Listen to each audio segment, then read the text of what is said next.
මල්ලිකා අපේ ගෙදර තිබ්බ සල්ලි ඔක්කොම ඉවරද? ඔව් සනත්. එක රුපියලක්වත් ඉතුරු නැහැ. අපිට කන්න බොන්නවත් සල්ලි නැහැ.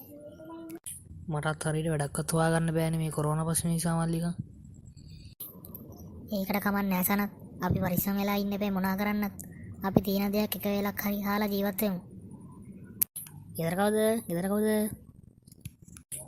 එන්න ගයන් කොහොමද මගේ මිත්‍රයා? මං හොඳින් සනත්. ඔයාලට කොහොමද? මාත් හොඳින්. ඇවිත් ඉඳගන්න. ගයන් පොඩ්ඩක් ඉන්නකෝ. මම මොනරි අරන් එන්නම්. අනේ මොකද ඕනේ නෑ සනත්. මම මේ ළඟට ආපු ගමන් මෙහෙට ආවේ. හරි පොඩ්ඩක් ඉන්නකෝ මං එන්නම්. මල්ලිකා මේ මගේ හොඳම යාළුවෙක් තමයි ගයන් කියන්නේ. අපි එයාට හොඳට සලකන්න ඕනේ. එයාට කන්න දෙන්න මොනවද තියෙන්නේ? අනේ මොකුත් නෑනේ සනත්. අයියෝ කඩෙන්වත් මොකුත් ගේන්න මගේ අතේ සල්ලි නෑනේ.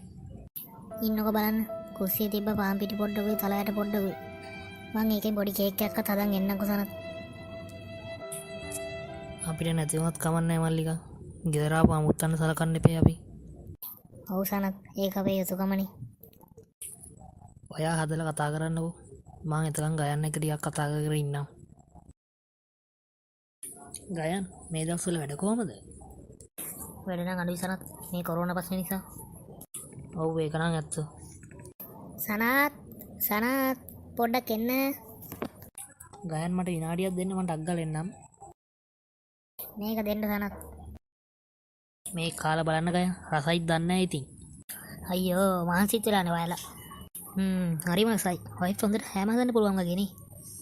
ඔව් ගයන් එයාට හරි රසයට කෑම හදන්න පුළුවන්. සනත් මං ගිහින් එන්න. මට හොඳටම පරක්කු වෙයි. ස්තුතියි සත්කාර වලට. ඕක මොකද්ද ගයන්? ආයේ ආපු වෙලාවක එන්නකෝ. සනත් මට ඔයාලට දෙයක් කියන්න තියෙනවා. මොකක්ද? මොකක් හරි ප්‍රශ්නයක් වුණාද අපෙන්? නෑ මේකයි. ඔයාලා දෙන්න කාමරේ ඉඳන් කතා කරපුවා මං ආන් හිටියේ. මොකුත් හිතන්න එපා මං ගැන. ඔයාලට කොච්චර නැති බැරිකම් තිබ්බත් ඔයාලා බොහොම සමගින් ජීවත් වෙනවා. අනේ බොහොම ස්තුතියි ගයන්. ඒ වගේ මේ වගේ නෝනා කෙනෙක් ලැබුණ එකත් වාසනාවක්. ඔව් ගයන් අනිවාර්යෙන්ම. හරි එහෙනම් මං ගිහින් එන්න. ඔයාලා දෙන්න හෙට මෙන්න ටවුන් එකට මම මගේ කම්පැනිෙන් ඔයාලා දෙන්නට ජොබ් එකක් කරන් දෙන්න. හරි ගයන් ඔයාලට බොහොම ස්තුතියි. එන්න දෙන්නම. මං ඔයාගේ නෝනටත් තාපන ශාලාව ජොබ් එකක් කරන් දෙන්නම්. අනේ බොහොම ස්තුතියි ගයන්. හරි එහෙනම් හෙට අනිවාර්යෙන් එන්න. මං ගිහින් එන්නම්. බයි. හරි ගයන් පරිස්සමෙන් යන්න. බයි.